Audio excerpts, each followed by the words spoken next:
all the beautiful memories that we've been able to share with them.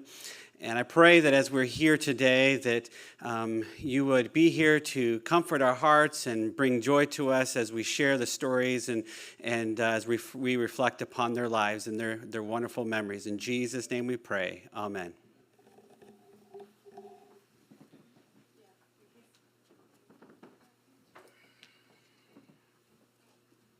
Yeah.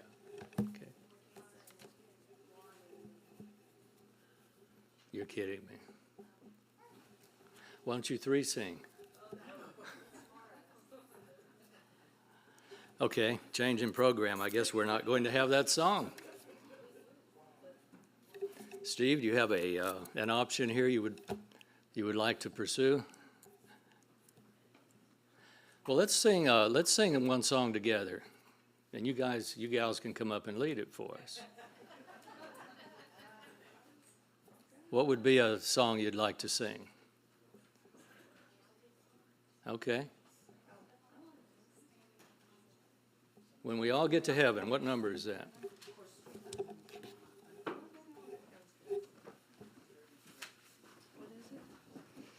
When we all get 6, what is it? 633? That's, oh, I thought I heard that. How did you get over there? Do you want to come over here? You want in the middle? No, I'm good. Are we doing all four?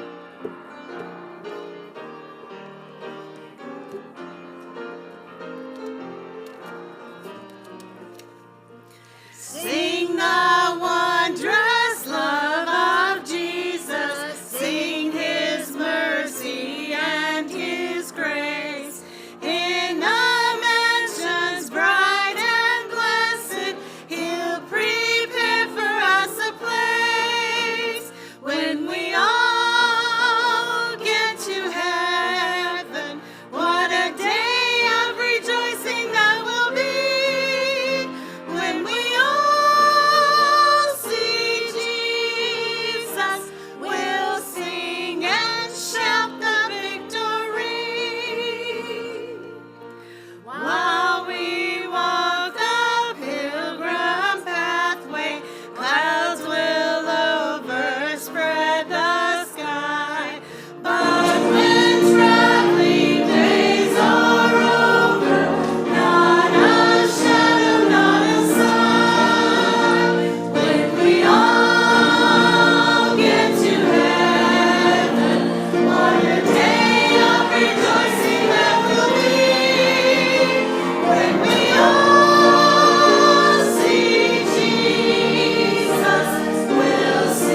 For the few of you who don't know me, my name is Marvin Glass, and I was Dr. Filler and Carlene's pastor back 20 years ago. It's amazing how the years have changed all of us, those of you who do know me and who I recognize. And the years have made it where I recognize faces better than I do names, Steve. I don't know if anybody else here can relate to that. I remember when my dad was getting older and people would come up that he had taught and they would say, well, to Dad, you know, they would start talking to him and he would, I could tell he didn't know who they were. He knew that they had been his student, but he didn't know specifically what that name was. Well, the problem is now I can relate to that. I'm beginning to get to that point. I don't think any of us enjoy getting older. At least not when you get to this point where older is really older. Dr. Steve has written much of this, and I appreciate that. Steve, you've done a tremendous job sharing about your parents and your family. And I got to wondering as I reviewed these thoughts. Now, you're a dentist, right? Have you written textbooks? I'm sure you were a great dentist and a great teacher, but I'm wondering if you didn't miss your calling as an author, as a writer, because you had done such a tremendous job. So we'll jump right in. I want to share these thoughts and then a few of my own. Judson Clements Filler was born in Indiana, Pennsylvania in September of 1928. He grew up in coal mining country. His father, Elder Clem Filler, worked in the mines, and his mother, Flora Filler, was a homemaker. He had one brother and 5 sisters. Carlene Rice Ownby was born in August of 1932 in Chattanooga, Tennessee. She had one brother, and I forgot, how do you pronounce that name? Idris, okay, just like it's spelled, Idris Ownby. She grew up on Sand Mountain, the daughter of Dr. Roscoe Everett Ownby and Grace Marie Ownby. They were a physician and nurse couple who moved from Missouri to Georgia in the early part of the 20th century to establish a rural medical practice. And I'm thinking back, go back that far, establishing a medical practice here would have been far different than it is today. That would take us back, I'm sure, to mud roads and very difficult times in the winter, trying to get out to see patients and so forth. I can't even imagine what it was like. Carlene was always extremely proud of the Ownby legacy and the care that the Ownbys provided to the mountain communities, including thousands of babies her father delivered over the years. It's very likely that several people in this room were attended to and or delivered by Dr. Roscoe Ownby. And a whole lot of the ones that would have been are no longer with us. It's another thing that happens as we get older. We lose all those people that were part of our group. Carlene and Judd first met while attending Southern Missionary College in Collegedale, Tennessee. They married in 1952. I was born in 53, so that means they were married, what, like about 65 years? Did you do the math on that, any of y'all? It's going to be somewhere around in that area. It's a long time. They both attended nursing school in Orlando, Florida, and shortly afterwards, Carlene finished her nursing degree in St. Helena, California, while Judd went into the Army during the Korean conflict, serving as one of the Whitecoats. That's a group composed primarily of Seventh-day Adventists who wanted to serve their country, but conscientiously objected to bearing weapons. Perhaps the most famous conscientious objector, while not in the white coat branch of the service, was Desmond Doss.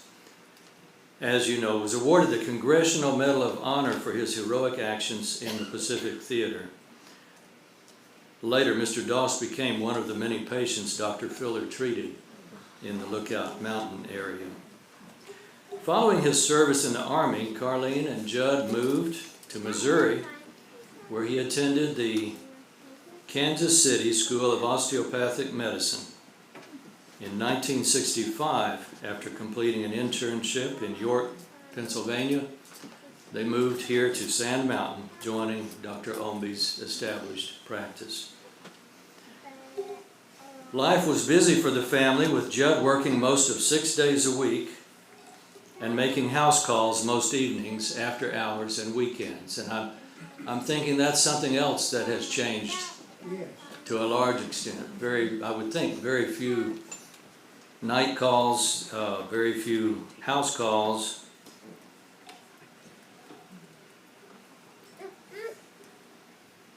And not a whole lot of, well, I don't know about 6 day a week, that may be. He wore out numerous cars running over the local hills and dales, and Carlene worked as a nurse in the office and spent much of her time raising a family of 3 children, which would be Steve, Cindy, and Karen. And that became 4 children with the addition of Melissa, which was about the time the others were due to leave the nest. Judson enjoyed being a physician and helping those with medical needs in northwest Georgia and northeast Alabama and beyond. He patiently saw each person who presented for care, regardless of ability to pay or circumstances. He was known during medical school and in his practice years for being especially skilled at diagnosing medical problems and diseases, earning the respect of many Chattanooga doctors who were amazed at what a country doctor could do, not surrounded with labs, specialists, and hospitals.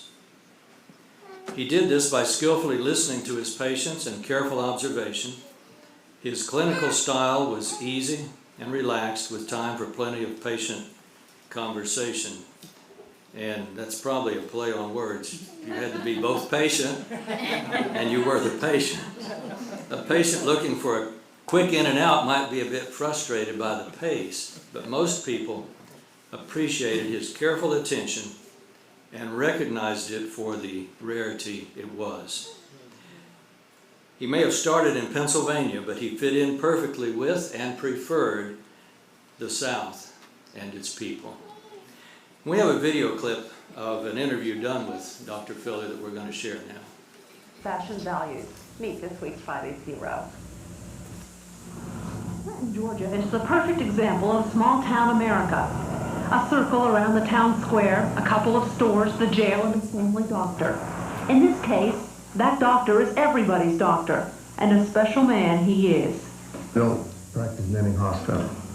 I don't like hospital practice, and my father-in-law, you see, was here for years and years. And he had a little clinic out on the mountain. He delivered babies in the clinic and at home.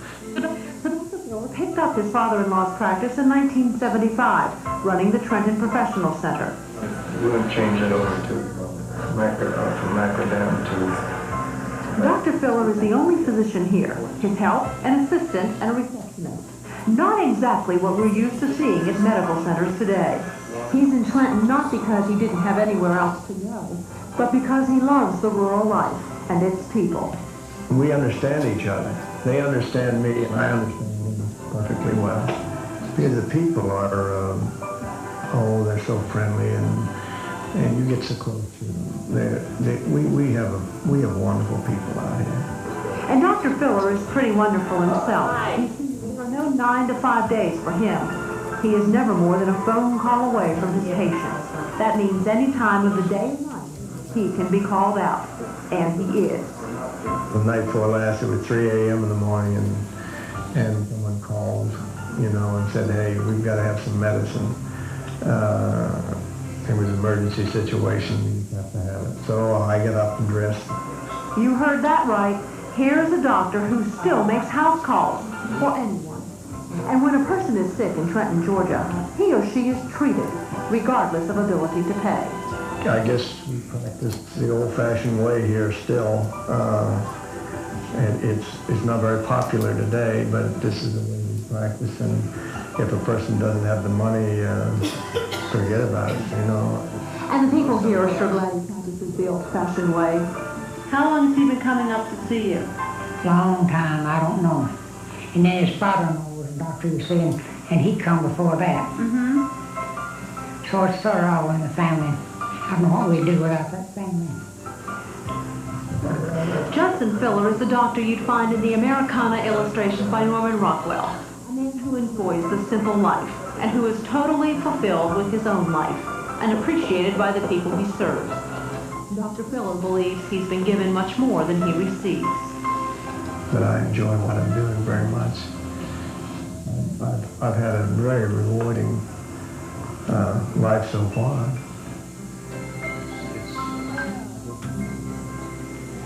Dr. Filler, you are loved. As word spread throughout Trenton this week that I had been there to interview him, I've received so many calls this week thanking you. We're so glad you profiled this man. He is a wonderful man. We love him here. So nice to see someone that dedicated to his profession and so loyal to that community, you know. He absolutely loves the people, and he emphasizes, and people call to say he will not charge you if he doesn't think you have the money to pay. He believes that if you have the money, you'll pay him. If you don't, you can't. He still has to attend to you. That's a big hero. Mm-hmm. He is a hero. That does it for this edition of Action News at 6:30. ABC World News Tonight is next. We'll be back.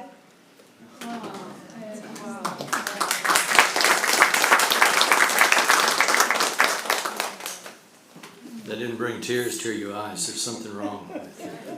That's amazing.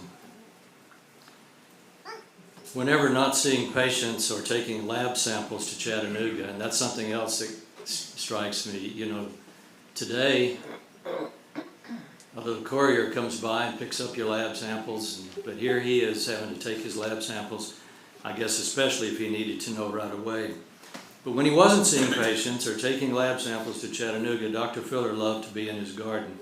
Can't figure out when he had any time for that, but he had a tremendous love for gardening and could be seen there even in the hottest part of a day. And I have, after he retired, I have found him out there, sweat just pouring off of him. I mean, red-faced, and I'm thinking, this man's, you know, we need the 911 out here, and just having a big time out there amongst his corn. And sure enough, I saw that. He grew a wide variety of vegetables, including tomatoes, peppers, onions, beans, okra, and his much-loved corn. Tomato sandwiches were also a favorite. Pizza and tacos weren't really his style, but he did eat a small sack of French fries many, many times on his trips to Chattanooga. You've got to eat something after a long day. He frequently had little time to eat during the workday due to the busyness of his practice. But when he had the opportunity to sit down to a meal of fresh corn, he could really do some damage. Sometimes eating close to a dozen ears in one sitting. Supper was the main meal of the day, and Carlene tried to work it out so the family could eat that meal together, even though that might mean supper at 8 or 9 o'clock at night. Dr. Filler was known as a late riser and a person late to bed, while Carlene was pretty much the opposite, as is often the case in life and marriage. Judd loved history and a good story with friends.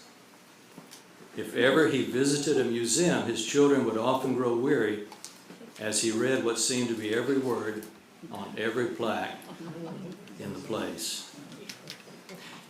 By the way, I asked Steve, did he prefer to be called, I mean, most of us called him Dr. Filler, but did he prefer to be called Judson or Judd? And Steve said, well, we called him Daddy when we were growing up. And then Dad as we got older.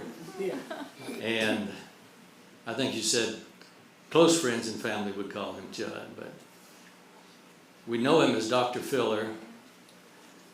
I heard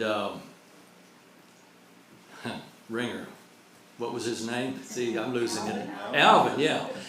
I've heard Alvin refer to Dr. Filler so many times that I can just hear him say Dr. Filler. And then I can hear the way he would say Judd. It just was rolled off his tongue. Okay, living in Georgia, he missed the big snows from up north and delighted in every snowfall the mountain received. Nothing made him happier than driving in the snow, especially when it was still falling, particularly at night, and he looked for every excuse to do so. Carlene worried, but to no avail. I guess those snowy nights he would be eager for those house calls to come in, so he'd have a reason to get out. Over the years, the Filler household was a welcome, temporary home for many visiting people, old school classmates with family in tow, relatives in need, evangelists and their families who were in the area for a few weeks, high school or college students, missionaries on furlough, and young people working on the mountain for the summer, and even a future daughter-in-law. They were all welcomed, housed, and fed good farm vegetables. This provided much fun and entertainment for the Filler family and was greatly appreciated by the guests. Carlene worked on and off as a registered nurse over the years, mainly kept the home together while the children were growing up. She was, as you know, an accomplished pianist and loved playing at home as well as at church. In this church and at Omby Chapel, she has accompanied literally hundreds of musicians and singers over the years. And I found Carlene to be a very accomplished musician. Occasionally, I would be asked to play my violin at a funeral or other events, and Carlene would accompany me. She was very intuitive. We never practiced together before the performance because she was just that good. She could tell where I was going with the music and go right there with me. She was amazing. She read music, but also could play in her distinctive style by the hour from memory alone. A couple of her favorites were Sentimental Journey and Que Sera, Sera. In her last few years, she continued performing favorites for her generation, from her generation. When she sat down at the piano, people gathered all around. Requests were taken, tunes were hummed and sung, feet tapped, and tears of joy and memory were often observed. With her talent, she was always in great demand. And we have a little sample clip of that we're going to play now.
Brings back memories.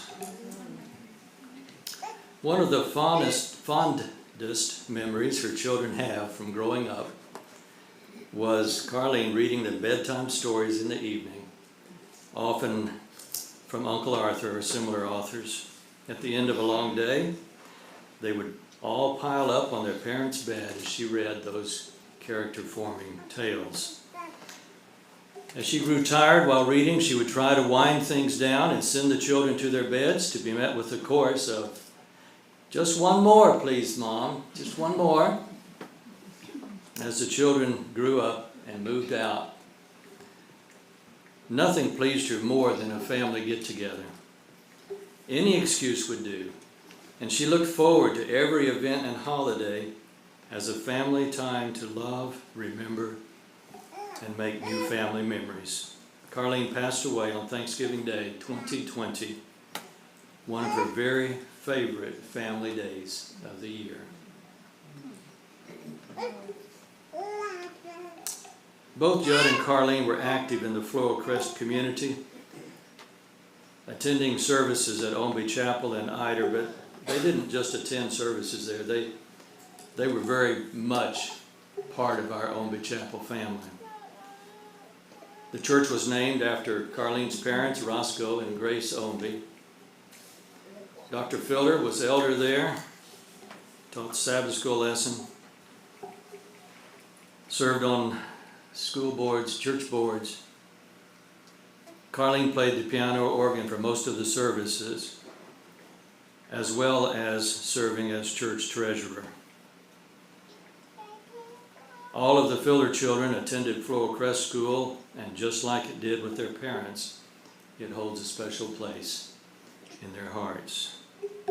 I'll tell you, when Carlene and Dr. Filler had to move, they were not able really to continue living here on their own, they left a great big hole in our hearts and our church family.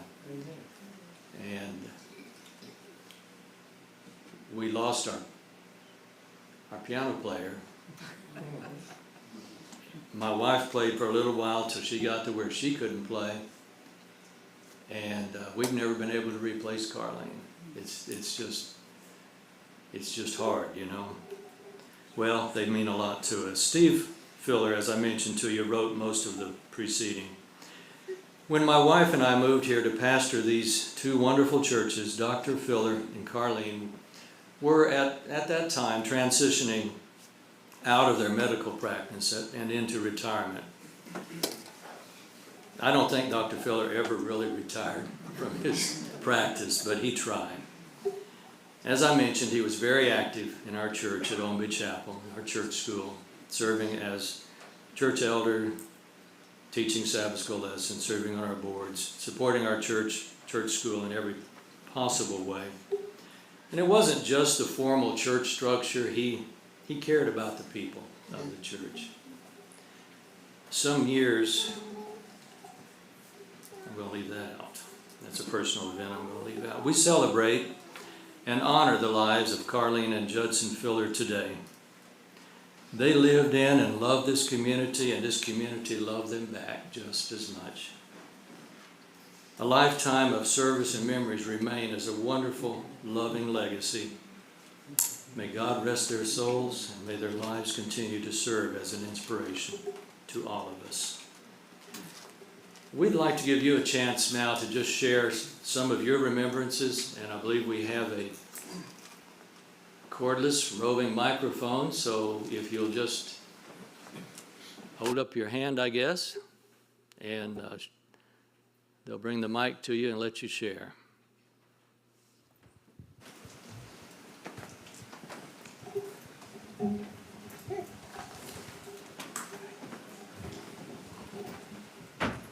We'll start off with Dr. Ombie, as you said, was delivered me into this world.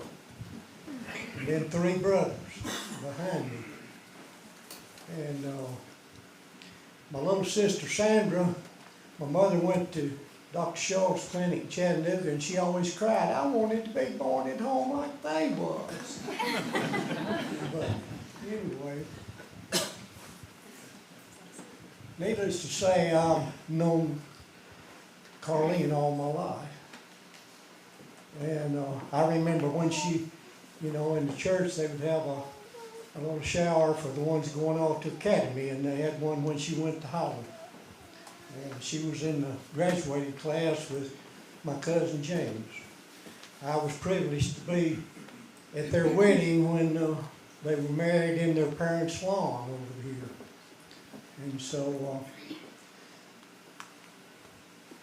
one of the experiences after, I went into raising potatoes with Jack Buckham's dad, and at that time we had migrant workers.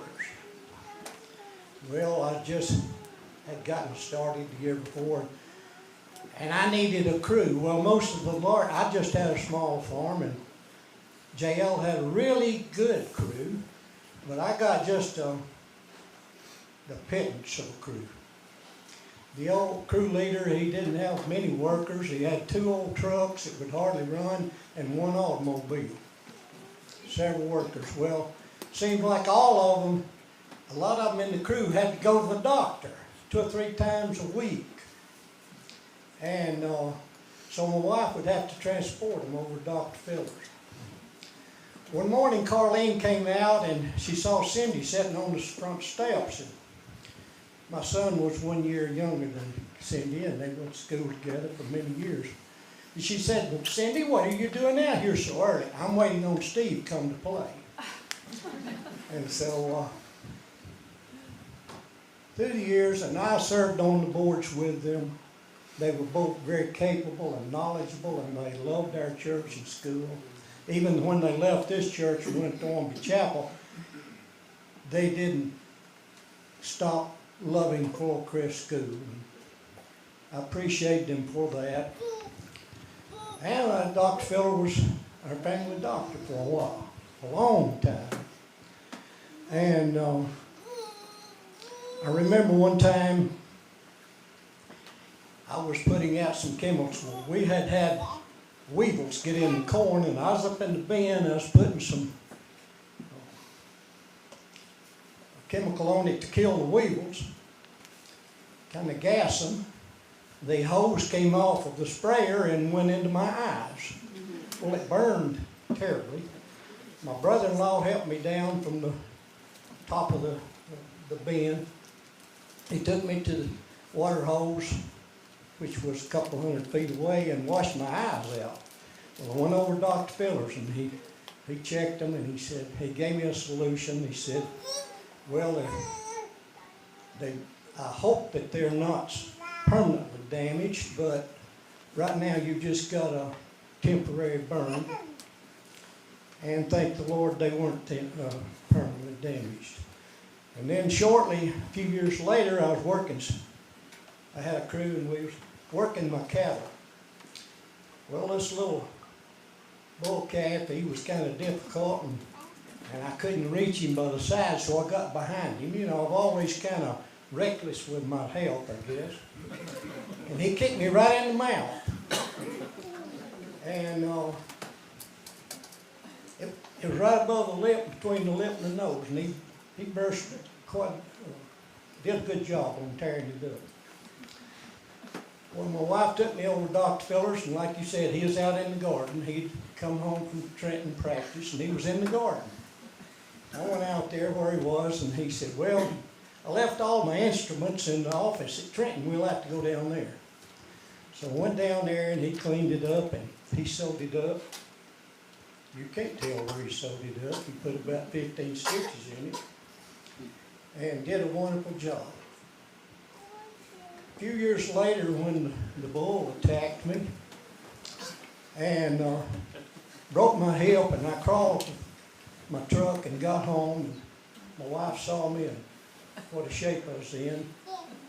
My eye was hanging open, my nose was broken and all, and she said, "You got to get to the hospital." I said, "Well, take me over to Dr. Filler." She said, I guess I thought he was a miracle worker. Well, she said, "You've got more problem with you than Dr. Filler could work on." So she overruled me, and we went to Memorial Hospital. But like you said, when I would be speaking at Ormby Chapel occasionally, or asked to sing, Carlene was always a pianist, and she could play anything, and made me feel sound a whole lot better than I deserved. Dr. Filler, I always liked to go to his Sabbath school class, and he was like me, he liked to talk. So, and Carlene was the superintendent, and she'd ring the bell to ring him off, and he'd just keep talking. She'd come and ring it again. And so he had finally agreed to sit down. And, but I loved them dearly, and I missed them terribly.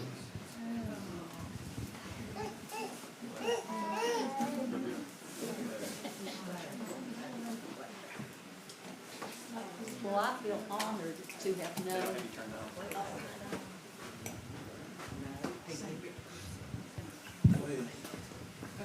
I feel honored to have known the Fillers and just within the last year, we got to be really close to Cindy. And I think that's interesting because my grandmother and Miss Ornby were really close, and my grandfather, Scott Tinker, and Dr. Ornby. I mean, they just were like family. And I just thought that was so interesting. But my first visit ever to Dr. Filler, I had my first son, and we went over. He had, I think, an ear infection. And you're very right. He was very talkative to his patients in front of you, and I was the last of the bunch. And I remember, I think he spent really close to an hour with a lady in front of me. And when she came out, I stood there and I heard him tell, I believe it was Myrtle Wade, $3 and gave her the medicine. And I'll just never forget how that touched my heart. And the wisdom and the gift, it was nothing but a gift, that Dr. Filler had to, like it's already been mentioned, describe and diagnose what was wrong with it was unbelievable. My mom spent 217 days in hospitals in 2000, I think it was 12. But anyway, she had been to Parkridge, Erlanger, and Memorial, and had saw all the specialists, 4 different specialists. And they were fixing to send her to Vanderbilt, put a feeding tube in her and let her go. Dr. Filler just happened to call me at the hospital. And I had a friend that would take me out to lunch. And I said, you know, could you just talk to Dad? And in that 45 minutes I was gone. Well, all those specialists and all those hospitals could not do. He said, Morgan, that's nothing in the world but a spastic stomach. He prescribed Donatellam or Donabellum, 8 cents a pill. And that totally was what my mama needed. It was just incredible. I have a neighbor that had phlebitis. She had used everybody in Chattanooga. She walks in and he sat down. He said, oh, you've got phlebitis in that ankle. I mean, it was unbelievable. But behind every great man is a greater woman. And to me, Carlene Filler was that woman. Not only was she beautiful and talented, to me, she was a precious, precious woman. And I love them both, but I have to put that plug in that Miss Carlene was at the top of the hill, in my opinion. And I just thank God that I got to know Miss Cindy. It's hard. Ooh, that's hot. It's hard to know how to put a lifetime of memories, but I'm going to be quick. I spent a lot of Sabbath afternoons at their house, and that was the first time, besides being at church or being at or going to the office, when you got to see them in their casual setting. And what do you think he was always doing? If he wasn't going to visit somebody that was sick, he was reading. He would be in there in the main living room, we'd be in the back. And that was, there were a lot of good memories from that time. But I've been called a lot of different names. Anybody that knows him knew that names was not his. I've been Phyllis and I've been Patricia. And so I didn't ever think that was any kind of insult, because I always knew he loved me. Myrtle told me one time, she said, worked for him for 25 years and I've been Mabel. I don't know why you married. So I decided probably 10 years ago I was going to say, I was going to start, every time he'd call me the wrong name, I was going to call him a wrong name. And I was going to start by, I'd say, Judd. If he called me the right name, I'd say, Judd. And he laughed one time. He said, I have a lot of friends, but not many people call me by my name. They all call me Dr. Filler. And I thought, I think he likes that. So if he called me the right name, but I'd make up a name if he didn't call the right one. But I would start saying Judd, and every time I'd say it, he'd laugh. He loved it.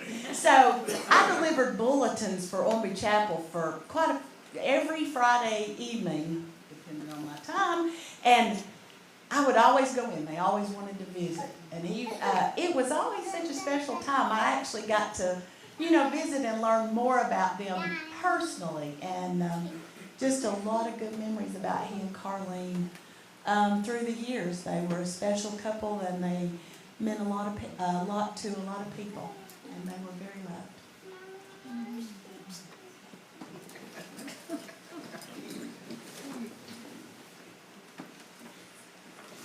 when I went away to Academy, to Georgia Cumberland, they had this rule down there that the parents had to sign a medical release if a student got sick, that they could take you to a doctor in Calhoun.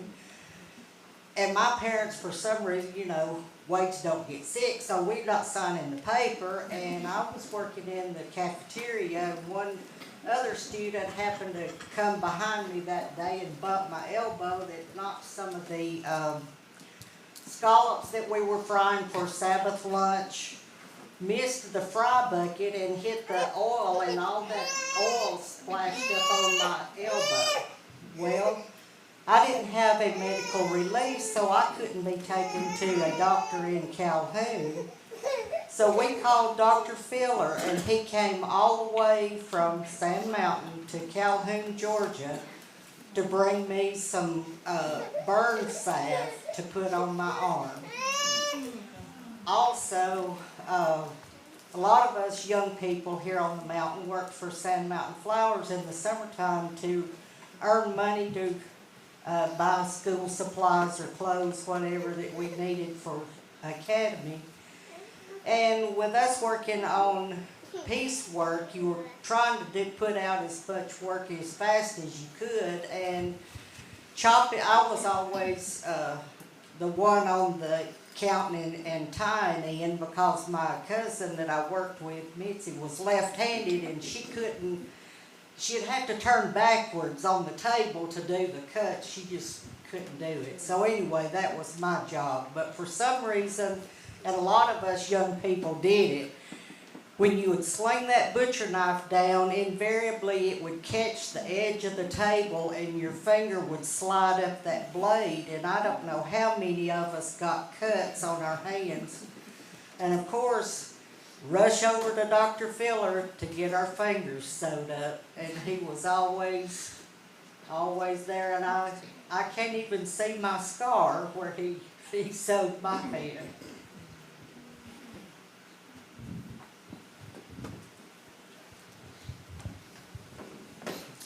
Dr. Filler was our family doctor for a long, long time. Dr. Orme delivered me and my siblings, my mother and all of her siblings. But when Dr. Filler came to the mountain, we sort of morphed over to become Dr. Filler's patients. My mother worked for him for a while, and all down through the years, in the summertime, he brought us things out of his garden. Christmas and Thanksgiving, he brought a big fruit basket. It seems like he was there a lot during that time. Mother got real mad at him one evening during the day. I don't know what he had done, but she went out and got in her car and slung gravel all over the office. She was hot. But about dark, Dr. Filler showed up. Just talked to her, helped her calm down, and he's so sorry. And I don't know what they talked about. But the next morning, Mother was back in the office working. When Carlene Idris died, Carlene was really, really sad about that.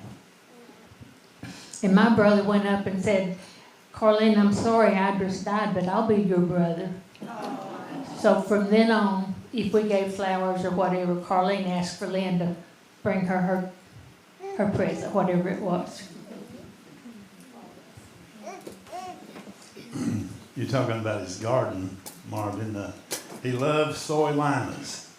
And we were talking after church one day, and he'd lost his seed or it went bad or whatever.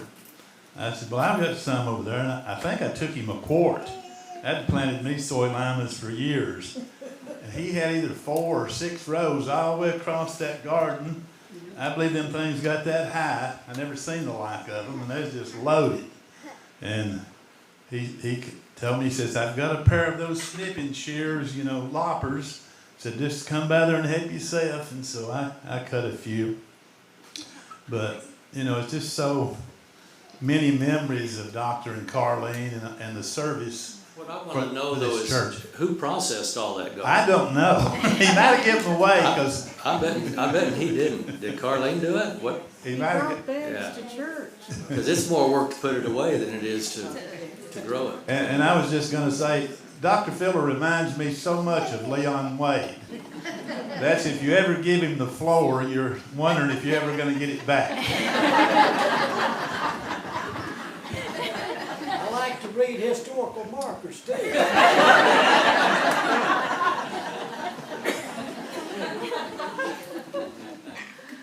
Well, I was blessed to know Dr. Filler and Carlene, not only as friends, but like many of you, through our church family, and by having him as our family doctor. But I also have had the honor of working by Dr. Filler's side down at his Trenton office. I was privileged and witnessed firsthand how he loved his patients, how he cared for his patients. When it was your turn as a patient to see Dr. Filler, he made you feel like you were the most important patient in the whole world. He took time to talk with each one of his patients in depth. Many times that's how he got to the root of their malady. And then he would diagnose and treat them. Countless patients I saw would leave his office feeling their burdens lifted because he took time to listen to them and advise and not only treat their illness on top of that. During gardening season, it was not uncommon for Dr. Filler to work in his garden before he would come to the office of a morning. It gave him much delight to bring in his garden goodies, and he would share it with us as his staff and with his patients also. And as mentioned before, Dr. Filler made many a house call, and I remember him taking lab work up into Chattanooga, bringing lab work back. He was such a dedicated doctor. I remember during one of our last visits with Dr. Filler and Carlene at their assisted living apartment, it was obvious that Dr. Filler's health was declining. But from his bedside, as I was holding his hand, he said to me, "Hey, I'm going to start practicing medicine again." "Hey, will you come work for me again?" And of course I responded and I said, "Dr. Filler, when you get that practice going, you give me a call." So even though he was nearing the end of his life, he still wanted to take care of his fellow man. Dr. Filler raised the bar high in the medical field, and it would be a challenge, in my opinion, to find anyone who could fill his shoes. Carlene had many gifts, but as mentioned already, one of those gifts was playing the piano. What talent! I could have listened to her play the piano for hours. When we would visit Owenby Chapel, I was always delighted when she was the pianist. Carlene loved her family, especially her children and her grandchildren. I remember our very last visit with Carlene. It was during the height of the COVID pandemic, and restrictions only allowed us to stand outside the building. We had to visit through the screen in her window to her room. And even though Carlene's health had significantly declined, she still had that sparkle in her eye when she was sharing fondly things that her children were doing and that her grandchildren were doing. Dr. Filler and Carlene were among the finest people in this world, and I consider it a special gift from God to have them in my life.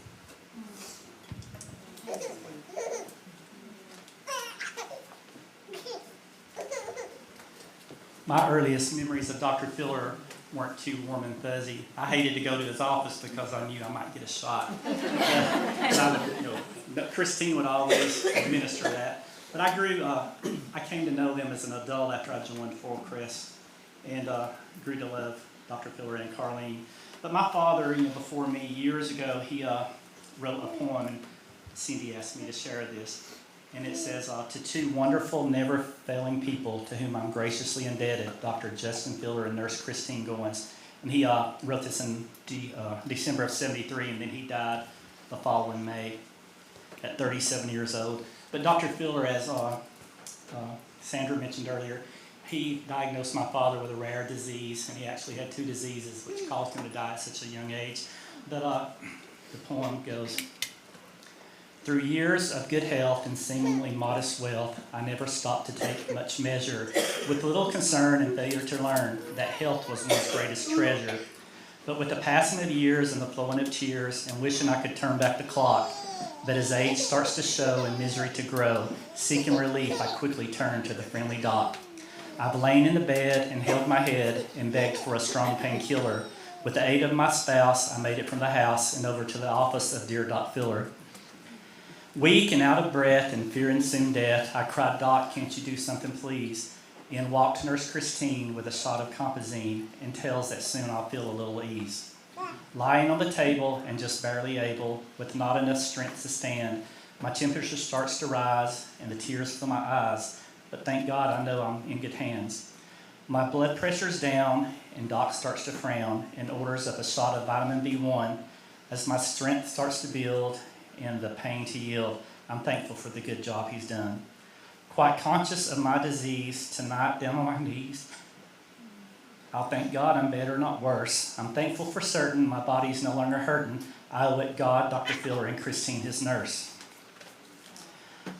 This story that I've related, certainly it's not dated because it's happened time and time again. Simply by a telephone call made, they hasten to my aid, and I know it's for me, certainly not for gain. Off days and at nights, they come to my plight. I consider them the dearest of my friends. I owe them a lot, but memory or not, I know they'll be there when I need them again. With my misery and pain, I don't mean to complain, but there's one thing that's not quite clear. When my head hurt so bad, it was driving me mad. Why did Christine give me a shot in the rear?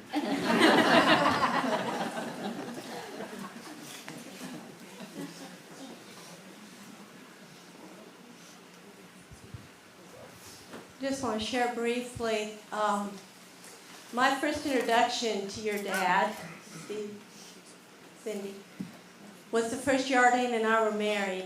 And while he was at work, I was doing the things around the house, and I reached up to get a bowl out of the cupboard, and the glass bowl fell and cut my foot wide open. And we only had the one car, and I didn't know who to call or anything else, because Maxine was also in school, and his mom didn't drive. I was new to the mountain. So I just sat on the couch the rest of the day until Ardeen got home. And I said, I need you to take me somewhere to get my foot sewed up. He said, well, I know where we'll go. We'll go over to Dr. Phil's. I said, what? This time of night? Well, that was my introduction, and I have a scar on my foot to remind me of that first visit. But some other thing that stands out in my mind is that Carlene hired Ardeen's mother to work for her so that she could pay for the kids to go to church school. And I know that was a big help because Mom was willing to work and she was willing to help in that way. And then years later, we were sledding behind my kids' house with grandchildren.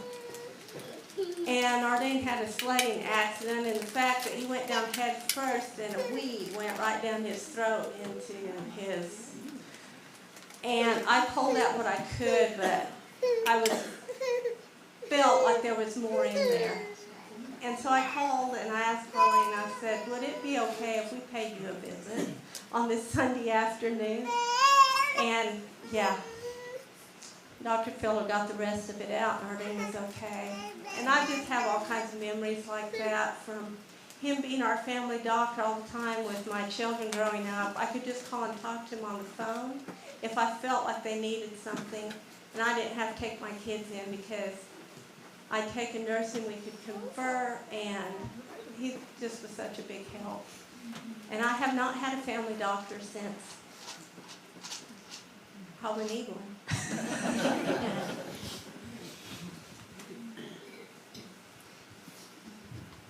Well, I'm only talking because Daddy's not here. and Daddy would want this story told. Actually, I have lots to talk about, but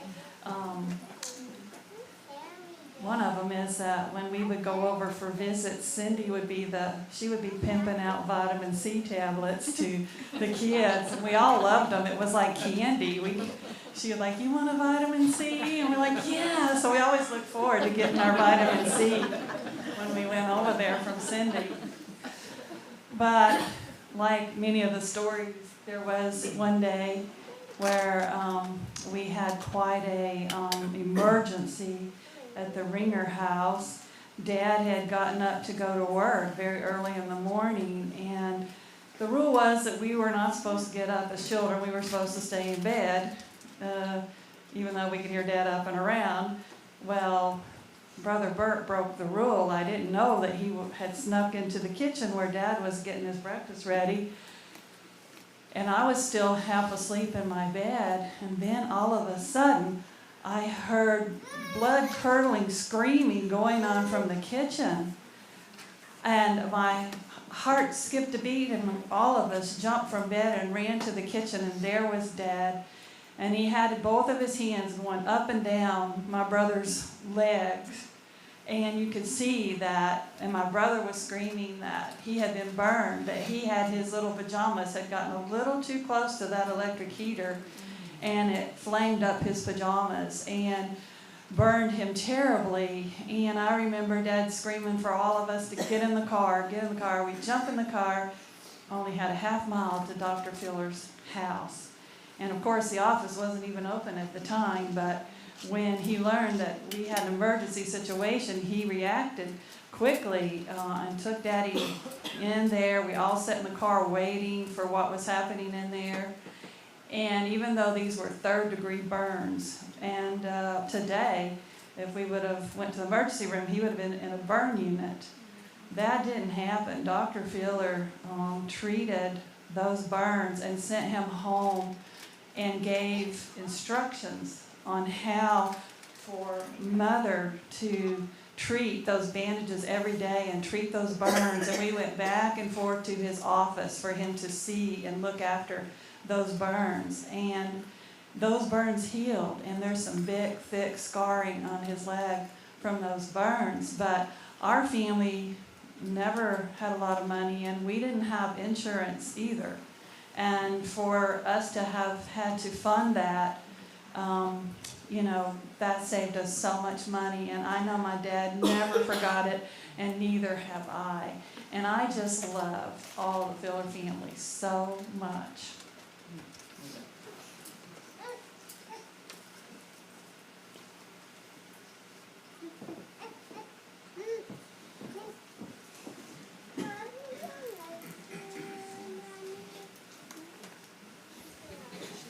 Most of you won't know me, but I was one of the transient students that spent a summer up here on Sand Mountain and worked at the flower shed. And Alvin offered me the job after I finished academy, and two of my friends, so the three of us said, yeah, we've got nothing better to do, and we'll come work up there. It sounded interesting.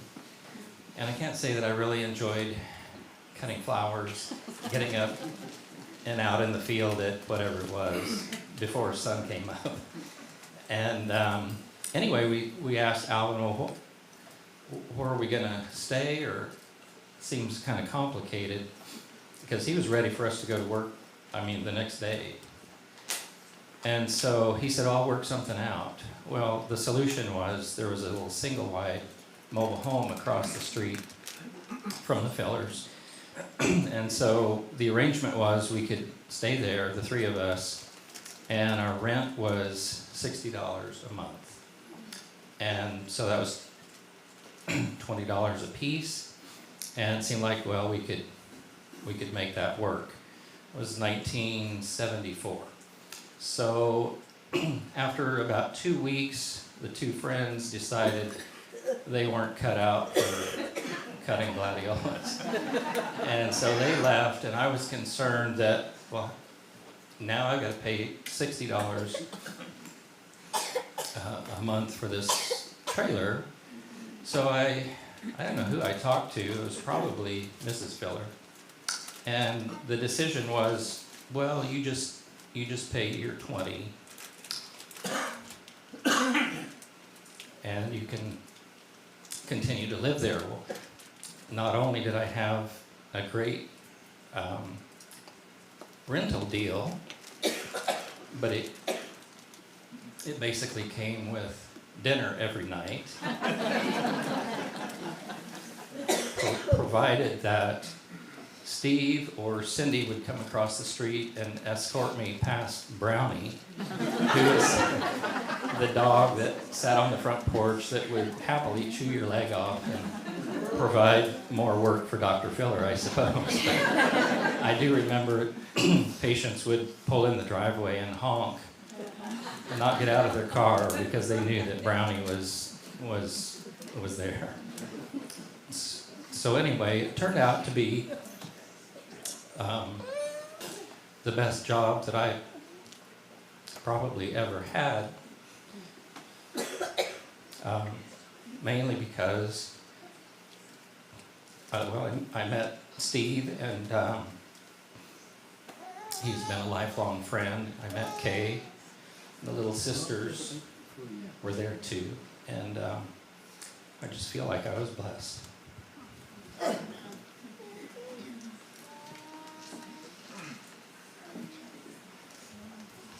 I'm going to say something.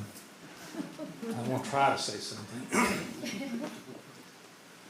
I don't have as many memories of Dr. Filler being my doctor, although he was. A lot of my memories are from my parents and my older sister and I. Sorry, the two younger ones weren't here yet. And Steve, Cindy, and Karen, and their parents and us going on vacations together. Well, we just go out to eat sometimes. We go camping. My dad had an international travel wall, and we'd all pile in the back of that, as kids would, and the adults would be in the front area, and Dad would drive, and we'd go somewhere on vacation, but us 5 kids would be back here in the back, never buckled down. There was no thought of that. But we'd have a big time. My memories are all just that. We always had fun together, going out to eat or on vacations. I guess that's why I'm a foodie. I was poking him to talk because our families are so intertwined because they live, a hop, skip, and a jump from us. So I remember riding my bicycle over and meeting Melissa down at the bridge, and we would go just run around in the hills back in the pasture, I guess it is now, and just, be thankful that we didn't have to do chores. But I had to tell my memory of Dr. Orn. I remember as a little girl, I got stepped on a nail, and my mom took me over to the clinic, and Dr. Ornby was there, and I saw his hand shaking. And I begged my mama, please don't let Dr. Ornby give me a shot. I thought it would hurt. I knew it would hurt. So Christine winked at me, and she said, I'll give it to you. So Christine gave me my tetanus shot.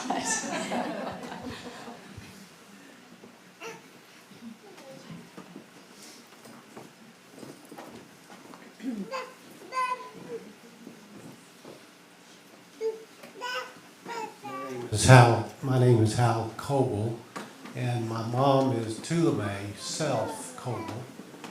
She wasn't able to be here today, but I just want to send each one of you greetings from her. She and Carlene were best friends, and for those of you that Carlene told you that you were her best friend, it was my mom. But that takes us way, way back when Steve and I were little kids, and Larry too, and Don, and all of us played together. We, through the years, have gone different ways, but the love that was felt on Sand Mountain from, what, 1960, I don't know. Elder Farr was the principal of the elementary school at the time. And, but the love that was established, that's what I wanted to say, in this church, in that school, and in this community with most of you, is what my whole life has been built on. And we love this little community, and just wanted to say that Dr. and Mrs. Filler, or Judd and Carlene, were just very, very close friends of my family, my mom and my dad, and we'll miss them.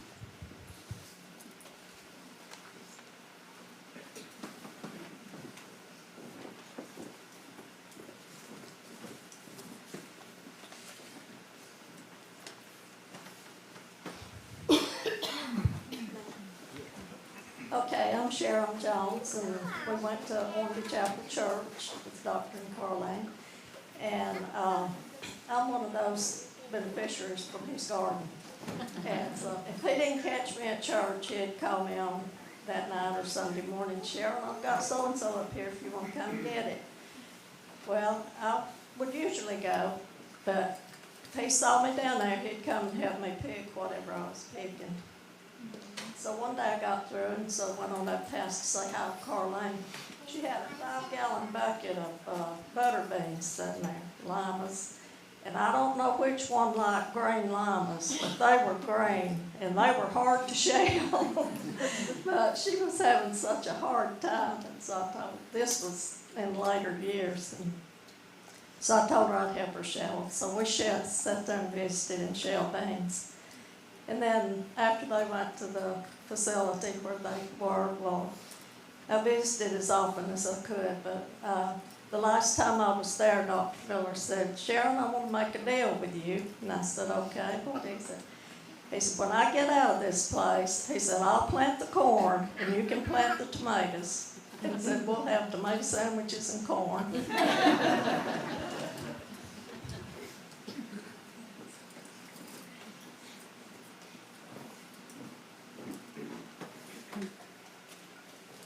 My name is Sharon Moses. I was a prather. I lived here in my formative years. My mother was a ringer. And my mother came home early from academy. She didn't do well there.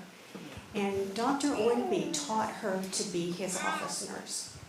And Mom stayed at the clinic.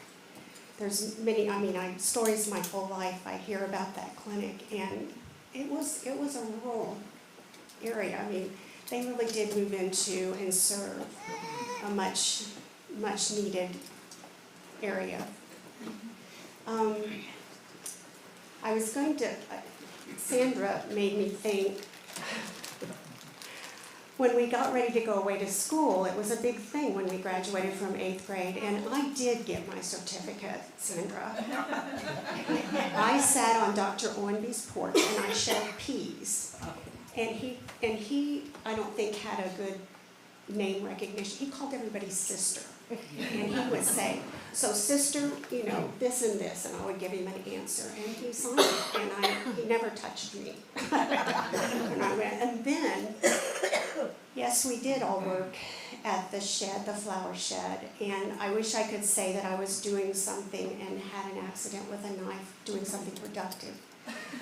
But I was chasing somebody. And they ran into the office and they slammed the door, and I instinctively put out my hand, and my hand went through the glass. And I have also a scar that you can hardly see that Dr. Filler sewed up for me. I went in there begging for a butterfly to just close the wound, and he wasn't having any of it, so I have a souvenir as well. Well, Dr. Filler to the Gold and the Ringer family was more like family. We didn't just realize him as a doctor. He was part of our family. But I had been to Chattanooga, to every specialist in Chattanooga, trying to find out. My ear on the outside would get so sore you couldn't touch it. every specialist in Chattanooga, they've run all kind of tests and everything, said, well, we just don't know. Well, I was in Dr. Fuller's office talking about airplanes, and I was telling him about my ear, and he said, I believe you've got gout in your ear. I said, in my ear? He said, yeah. He said, let's run a gout test on you. And he run a gout test on me, and sure enough, it was gout. And none of the specialists in Chattanooga could figure out what was wrong with me.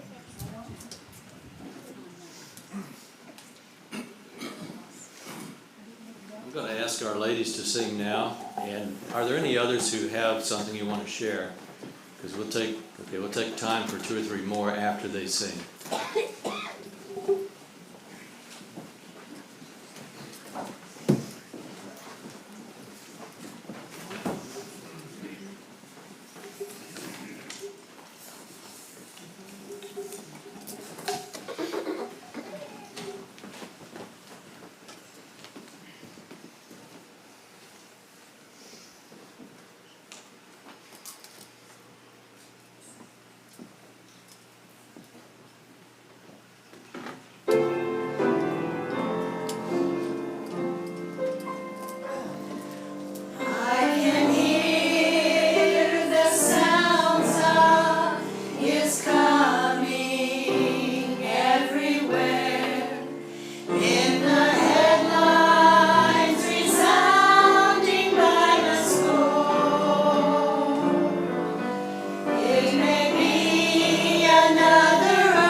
sharing some wonderful memories, and you kids, you've had some wonderful parents. It's been a blessing, and we're going to hear a few more.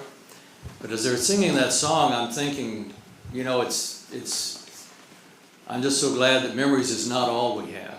We have a great day to look forward to.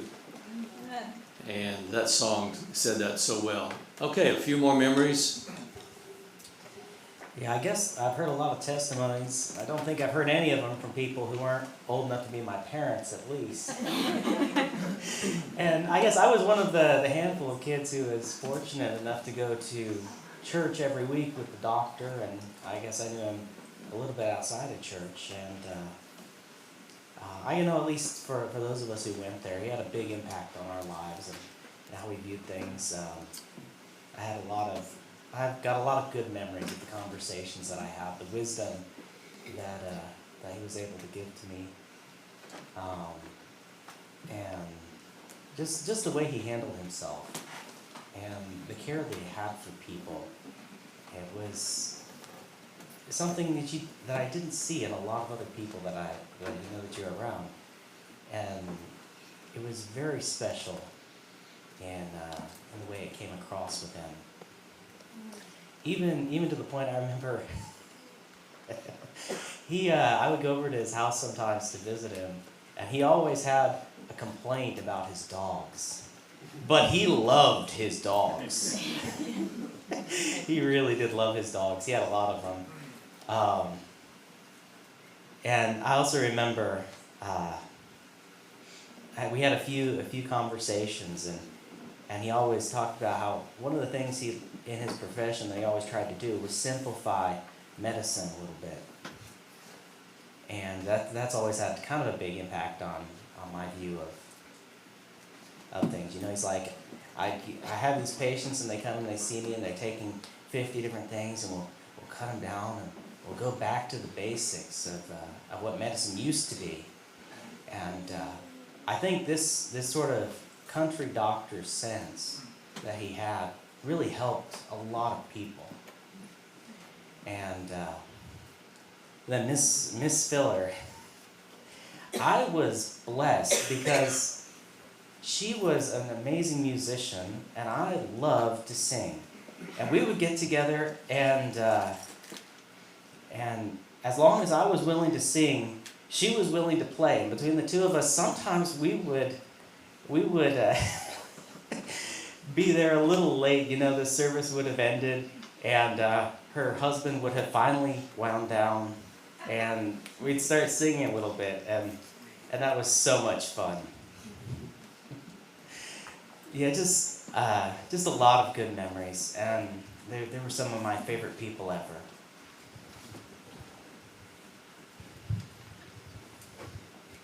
Dr. Filler was one of my favorite doctors, and I couldn't find one to take his place, and he always diagnosed everything I had. And one time I went to the doctor, and I had bronchial pneumonia, and I was sick, and I had allergies so bad, I just thought it was my allergies, and he said, "You need Carlene to take you to town, and I've got you an appointment at the doctor right now in Chattanooga." And there was no way that Carlene was going to drive me to town. I could drive myself. Well, I went by myself, but I likely didn't make it there because my oxygen level was so low that I was past making it nearly. From then on, when Dr. Filler told me something, I listened to him. And he was always there for my family. He put Ronnie's 2 fingers back on, just stuck them on there and fixed them, and he got them tore off in the door. And I thought, well, I don't know how in the world these things are ever going to get well. He just stuck them together. And went home, and he stuck his hand in the commode. And I said, oh no, and I had to go back. He had to sterilize it and doctor it again. But believe it or not, Ronnie's got 2 little fingers that God, Dr. Filler, fixed. And it was a miracle of God. And I want to tell you something about Carlene. Nobody knew how fun she could be but me, I don't reckon. But none of you not told her how much fun she could be. But we'd get out somewhere, and she would just have me laughing. And one day she called me up and she said, "Don't you like Alfred Dunner clothes?" I said, "Yeah." She said, "Get in with me. We're going to town." They're having them for $5 a piece. And I thought, boy, we're going to have us a ball. And we did. And but she always would come in and have her hair done when I was doing hair. And she always wanted to check me out because she knew I was having a hard time. And she would talk to me and try to cheer me up. And she'd always have something funny to say. But I got to tell you this about Dr. Filler. Him and Ron was good buddies, and they went to the board meeting at school one night. They neither one couldn't half hear nothing, and they sat back there, and Dr. Filler said, "Ron, what did they say?" He said, "They just voted you in to pay $2,000 for something." Dr. Filler looked at him and said, "I ain't paying nothing." And Ron started laughing. He said, "I'm going to kill you." But they used to do that all the time, and that was the biggest laugh when he come home and told me about that. But we loved them, and I don't know, they fit in with everybody. I don't care how poor you were or how rich you were, they loved you, and they made you know it. Growing up in the area, Dr. Filler was my doctor too, and he diagnosed me with childhood asthma, and I can remember being in the lobby and laying in the seat, waiting my turn. When I got a little bit older one day, I was there for some reason, and he was like, "Oh dear," he said, "what is wrong with your hand?" And I was like, "I don't know." And I said, "I got hit with a basketball." I said, "I had some bruises." He said, "No, I'm talking about your fingernails." I said, "I don't know." They were painted. And so I told Mom, I said, "I can't never go back to Dr. Filler. He hates me." And so, I didn't grow up, in the church. So when, started attending here, of course, Dr. Filler knew my family, the Galloways and the Gasses, and Carlene and my mom and dad, I felt especially connected to them because they're the same age as my mom and dad. And so losing my parents, they, especially Carlene, she was very, very nurturing to me. And and her and my mom were born 2 weeks apart the same year, and both here on the mountain. So, but anyway, so we had a lot of family stuff to talk about, but she was so nurturing to individuals, new people, and I was fortunate to get to go on a couple of women's ministry retreats with her. We were in Destin, Florida together, and it was so fun on the beach with her, and in Gunnersville. And poor Marilyn Volk, her best friend, was so sick at Gunnersville. And Carlene stayed in the room to take care of Marilyn the whole time and missed out on things that I don't know what would happen to Marilyn if she hadn't taken care of her that weekend. But, several years ago I was having some really, I was in and out of the hospital. Nobody knew what was wrong, and she was so interested, and so she was making Dr. Filler be interested too. And so she wanted him to check me out, and I was like, "Carlene, no, y'all are retired." And she said, "Yeah, you've been in the hospital and they can't figure nothing out. Just let him check you out." And I was like, "I don't want him to see my belly." And she said, "Well, trust me, he saw a lot worse." So I was diagnosed with a really rare blood disease, and he was so interested in that they could not find anything to stop the 14 hours of vomiting and the swelling in the intestines and stuff. But he too gave me this old, he said it was very, very old medication. And that medication gave me relief until I was finally diagnosed 3 years later. And so, as my story continued, I just had a liver transplant June the 29th, and I knew Dr. Filler had made house calls, and due to insurance regulations, I had to travel to Kentucky. And, as so hard. I was so sick and having to stop and be sick, and it just took hours and hours. And I was sharing with Chris, I was like, I couldn't imagine how fortunate and what a gift to be, if you're that sick, for someone to come and take care of you in your home where you're comfortable, And so anybody that did, had that that kind of care from Dr. Filler and Carlene will have a gift to carry with them the rest of their lives. I know I did, just the nurturing and the loving, the way they took me in and loved on me. Steve and Cindy and Karen and family, I want to thank you for letting us share this time with you. I think we might have needed it more than y'all did. I don't know. March of 2020, after everything shut down, my brother Kelly and Miss Arquette would go over to the cemetery over here in the park and go birding. I don't know, 2 or 3 times a week at least. And we'd come by there one day and there was a fresh grave. And I knew it was Dr. Filler. And it just hadn't seemed right because, we hadn't finished yet. And I guess now I don't know if we can say we're finished, but at least we've got to share and share with you a lot of precious memories that we have, and we want to thank you so much. Amen.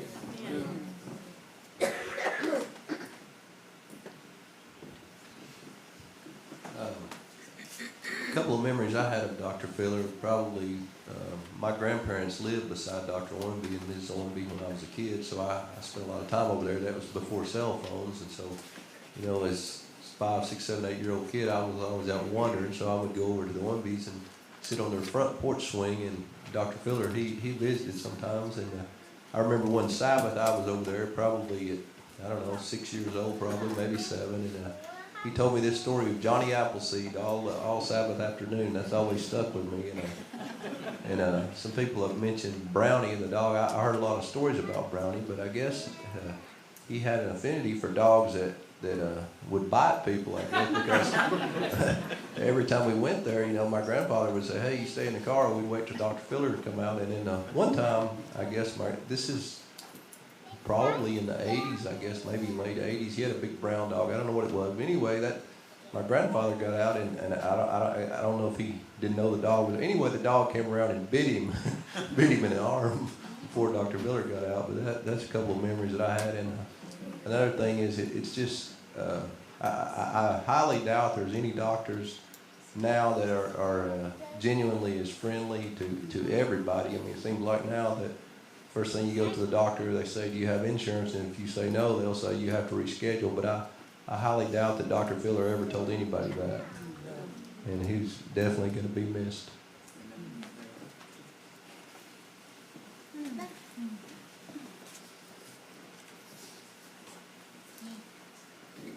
Just one more. Somebody's pointing over somewhere here. Dwight. Dwight? Is there anybody else after Dwight? One more in the back. Okay. Always nervous when I'm talking these things. But I guess my parents moved from Florida when I was 2 years old, and I don't know whether I remember this. I injured my knee on a little toy truck, and I remember them stitching it, but it was a bad injury, and they took care of it. I was about 3 or 4. Maybe I just remember my parents telling me that. But if you had an injury, I had a couple injuries. I had a car wreck down here. They said, "We can't fix that," It was 45 stitches in my right arm. So they sent me to South Pittsburgh. If there's something that they couldn't fix, they would send you somewhere. But my fondest remembrance of Dr. Filler, while I used to drive a truck, he'd always ask me about trucking. And I was, "I'll take you a ride sometime." That never happened, but every time I come home off the road, he would talk to me about trucking. Most of you don't know me either. I spent a year here on Sand Mountain. I Steve was kind enough to help me transfer over to University of Tennessee, and then he's invited me to come live with his family for a year while I went to college. And so I too stayed in the trailer, and I did pay the $60 a month. But what I want to say is Mrs. Filler was so kind to fix meals that I couldn't believe. Every night I got invited over too, and yes, Steve did come on the porch and held the dog back so that I could make my way across the street. And so I just want to say I appreciate the hospitality of the Filler family, and we've been friends ever since, and I'm thankful for all of you.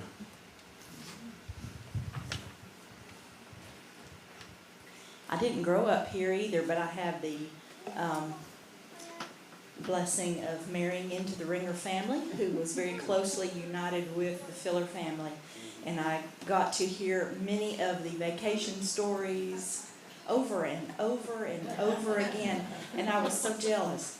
Dr. Filler was my doctor for quite a while as well.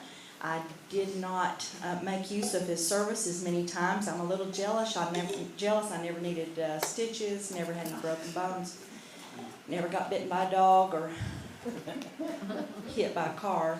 And his personality intrigued me.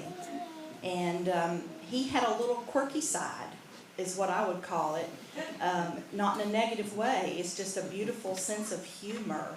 And I just loved being around him. So he may not have had to nurture me medically many times, but he nurtured my spirit.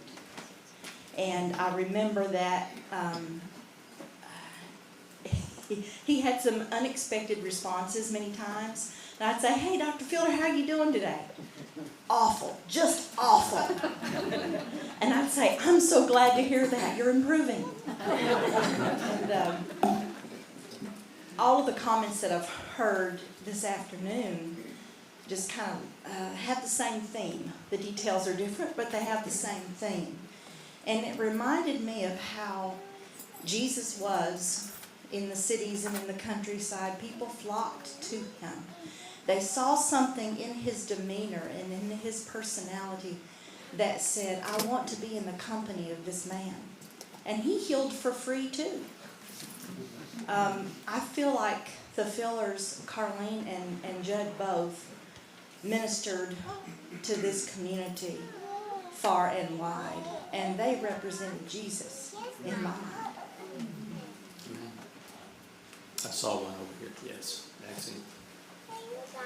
One day, my mother was trying to put a light bulb, change the light bulb on the back porch. And somehow she started to fall or something. She grabbed the porch post, and her shoulder was, I guess, dislocated. Something happened. She started screaming and was white as a sheet. It happened to be a Wednesday, and of course Dr. Filler was where we always rushed to if something happened. And I knew it was time for them to be closing, so I helped her down from the chair, and my dad helped. We got her in the car, and while Dad was getting her in the car, I called the office, and Dr. Filler graciously said he would wait till we got there. Well, we got there, and he saw the terrible pain my mother was in, and he got hold of her arm and pulled on it and put his foot in her arm pit and got it back in place enough that the horrible pain stopped. But he told me I had to take her to the hospital, told me where to go to and what doctor to look for at Erlanger. He made the call and told them we were on our way. By the time I got there, he had already beat me there and was waiting for us at that doctor's office door. And he was talking to the doctor. Mother didn't have any insurance, but that doctor didn't question. I guess Dr. Filler had already beat us there, and he had worked things out. And it turned out to be a good doctor that helped us there. But I just always appreciated Dr. Filler's thoughtfulness and going the extra mile there to make sure that we didn't have any trouble once we got there. And many times in Mother's later years, and I was taking care of her, and she would be so sick with pneumonia and different things, I could just call his house whatever time of day or night, and he would give me advice. And I appreciated his help so much. Becky, if any of you don't know, this is granddaughter-in-law, is that correct? Yes. Becky Phillip. Hello, I'm Becky. It's nice to meet all y'all.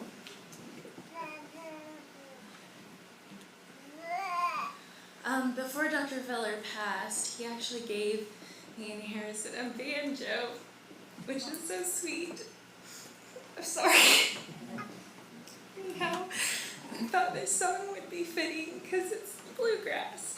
And although I don't have a banjo today, I am working on it. So maybe I'll play that for you in the future.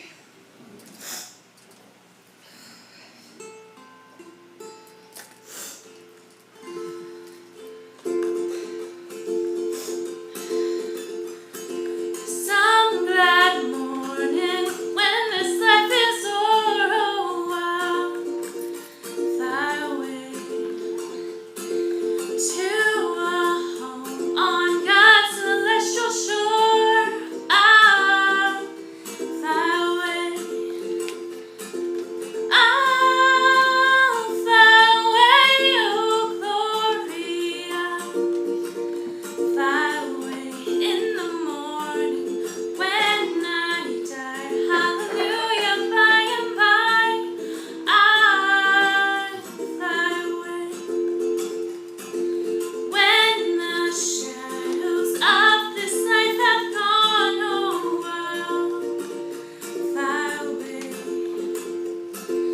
Like a bird from their prison bars have flown, I'll fly away. I'll fly away, oh glory. I'll fly away in the morning when I die. Hallelujah, by and by. I'll fly away. Just a few more weary days and then, oh, I'll fly away to a land where joy will never end. I'll fly away.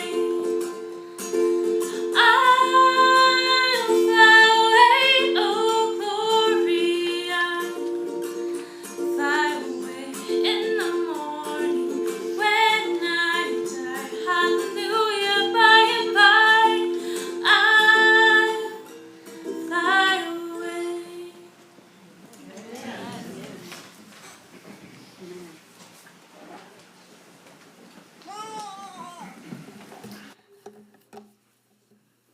Well, we've shared some wonderful memories, and if you have some more, you'll have time in the fellowship hall to talk a little more about that. You know, I'm just so thankful that these good memories are not all we have, that we do have this wonderful land we can look forward to. I just want to share just a very few comforting scripture. Jesus told us in John 14, "Let not your heart be troubled. You believe in God, believe also in me. In my Father's house are many mansions. If it were not so, I would have told you. I go to prepare a place for you.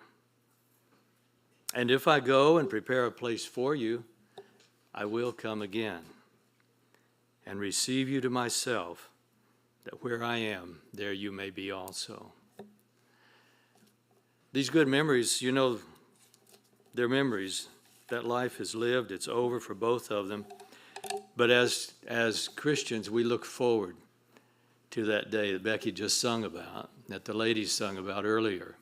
We look forward to that time when there'll be no more death, no more sickness, no more sorrow, no more old age.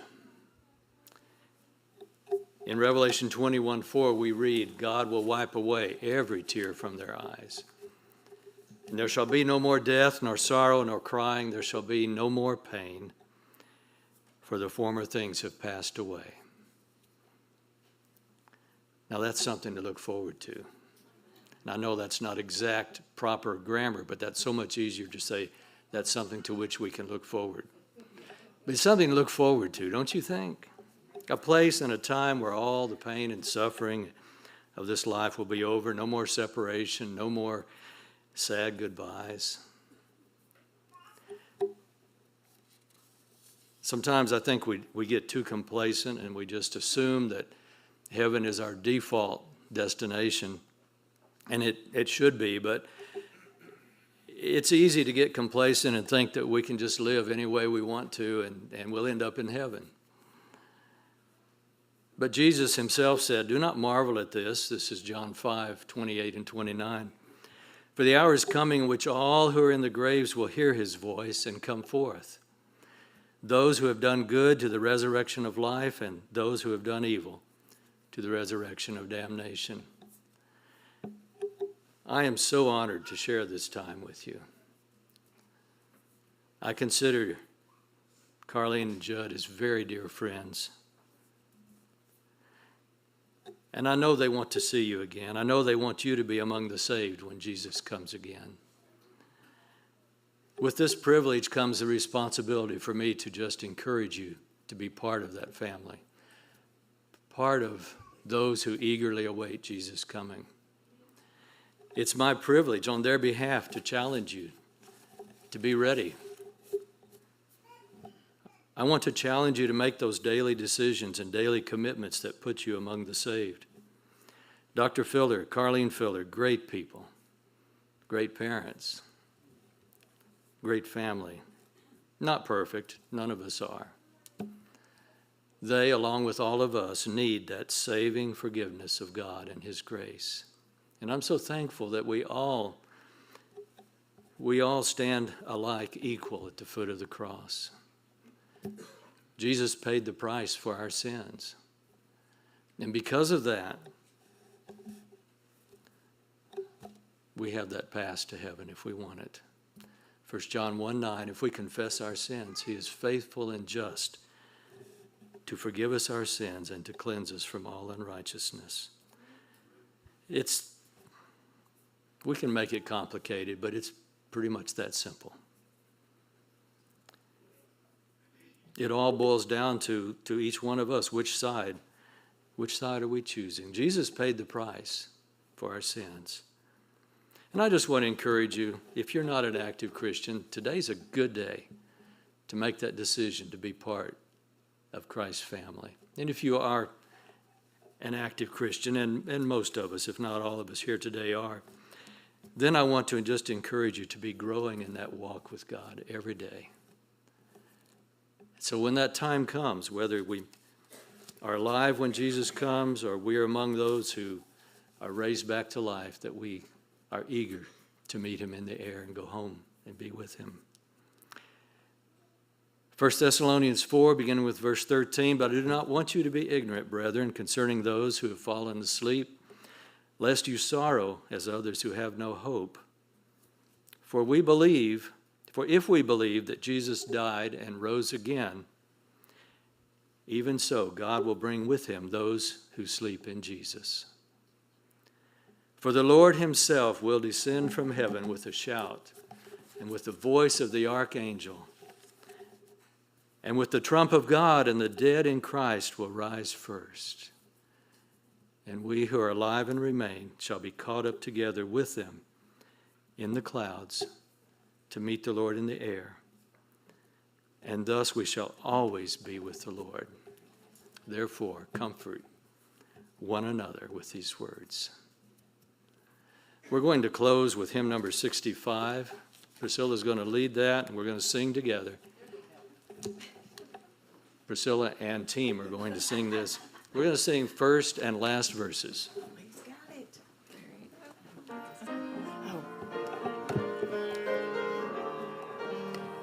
Let's stand. Yeah, stand up. Okay,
sweet home. Dismissed, yeah.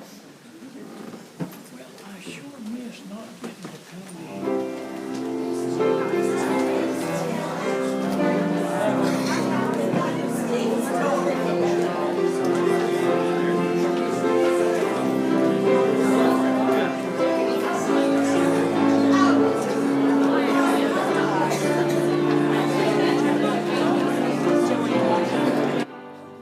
Steve wasn't sure. You're all invited to come and visit in the fellowship hall now.